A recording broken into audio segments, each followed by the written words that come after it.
এই বিয়ে বন্ধ করুন, আপনারা সবাই এদিকে আসুন। তুই ভ্যানে কাপড়ে নিচ্ছে, আবার কি নিয়ে এসেছিস? আচ্ছা, তাছাড়া তুই বিদেশ থেকে কবে আসলি? আজকে এসেছি। আর ওই ভ্যানে তোমার ছেলের লাশ। আমার ছেলের লাশ মানে? আমার ছেলের লাশ তুই কোথায় পেলি? তোমার ছেলে 15 দিন আগে বিদেশে মাটিতে মারা গেছে, তোমরা তো কোনো খোঁজ খবর নিলে না। আর আমি তো এই গ্রামেরই ছেলে, এখন আমার ভাতিজা হয়, আমি তো ওর লাশটা না নিয়ে এসে পারলাম না। কি বললি মঞ্জু? আমার কামরুল মারা গিয়েছে, লাশটা নিয়ে এসেছিস? খুব ভালো কাজ করেছিস ভাই। এই তোরা কে কোথায় আছিস? আয়, কামরুলের লাশটা নামাই। দাঁড়াও আলী ভাই, এই লাশটা নামানোর আগে আমার টাকা পরিশোধ কে করবে? টাকা? কিসের টাকা? কাকে আবার টাকা দিতে হবে? তোমার ছেলে কামরুল বিদেশের মাটিতে অসুস্থ হয়ে পড়েছিল, তাকে হাসপাতালে নিতে হয়েছিল আমাকে, এবং আইসিইউতে 11 দিন ভর্তি ছিল। সেখানে 3 লক্ষ টাকা খরচ হয়েছে, আরো আনুষঙ্গিক মিলে 4 লক্ষ টাকা খরচ হয়েছে। এখন এই 4 লক্ষ টাকা পরিশোধ করো, তারপর তোমার ছেলের লাশ নামাও। 4 লক্ষ টাকা? এত টাকা আমরা কোথায় পাবো?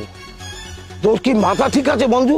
আর এই লাশ ছাড়িয়ে নিতে যদি 4 লক্ষ টাকাই লাগে, তাহলে লাশ কেন নিয়ে আসলি? আলী ভাই, এইটা তুমি কি বলতেছো? হ্যাঁ, তোমার ছেলে যখন বিদেশে ছিল সে তো অনেক টাকা পয়সা ইনকাম করেছে, বছরে 40 থেকে 45 লক্ষ টাকা তোমাকে দিয়েছে। আর এখন সামান্য 4 লক্ষ টাকার জন্য তোমার ছেলের লাশ নামাতে চাচ্ছ না কেন? আমার ছেলে বিদেশ থেকে টাকা পাঠিয়েছে, এ কথা সত্যি। সেই টাকা দিয়ে আমি জমি কিনেছি, বাড়ি করেছি, আর ওর বিদেশ যাওয়ার সময় যে টাকা ঋণ করেছিল সেই টাকাও পরিশোধ করেছি। আর আমার ছোট ছেলেকে একটা আইফোন আর একটা R15 কিনে দিয়েছি। তাছাড়া আমার ছোট মেয়েকে আমি একটা স্কুটি আর একটা আইফোন কিনে দিয়েছি। আর বড় মেয়ের বিয়ের জন্য 10 লক্ষ টাকা খরচ করেছি।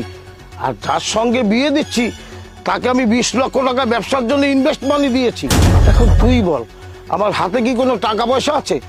আর তাছাড়া এই 4 লক্ষ টাকা দিয়ে লাশ ছাড়িয়ে নিয়ে আমার লাভটা কি? নাউজুবিল্লাহ। আলী ভাই, তুমি কি কামরুলের বাবা? আমি কামরুলের বাবা না মানে? তুই মুখ সামলে কথা বলিস। তুই কি বলতে চাচ্ছিস? তোমার কথাই তো তাই মনে হয়। ছেলের লাশ সামনে রেখে কোনো বাবা এভাবে কথা বলতে পারে না। আর যে ছেলে প্রবাসে থেকে নিজের সুখ বিসর্জন দিয়ে এত টাকা ইনকাম করেছে, আর তোমরা তার লাশ নিতে চাচ্ছ না? ভাই, এত কথা আমার শোনার দরকার নাই। আমার টাকাটা কে দিবে বলো? কে দিবে সে কথা আমি বলতে পারি না। লাশটা তুই এখান থেকে নিয়ে যা। লাশ থেকে পচা গন্ধ আসছে। লাশ এখানে থাকলে আমার মেয়ের বিয়ে হবে না। এমনিতেই অনেক টাকা খরচ করে ফেলেছি। এই যে ভাতিজা, তোমার বড় ভাই তো তোমাকে অনেক ভালোবাসতো, তাই না?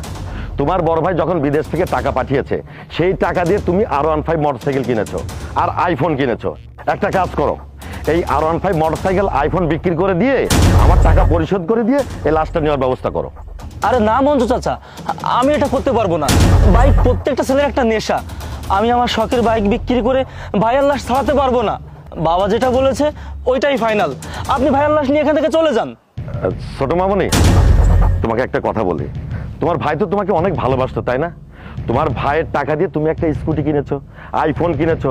এক কাজ করো, এই স্কুটি আর আইফোনটা বিক্রি করে দিয়ে তোমার ভাইয়ের লাশটা ছাড়িয়ে নাও না মামনি। মঞ্জু চাচা, মুখে যা আসছে তাই বলছেন কেন?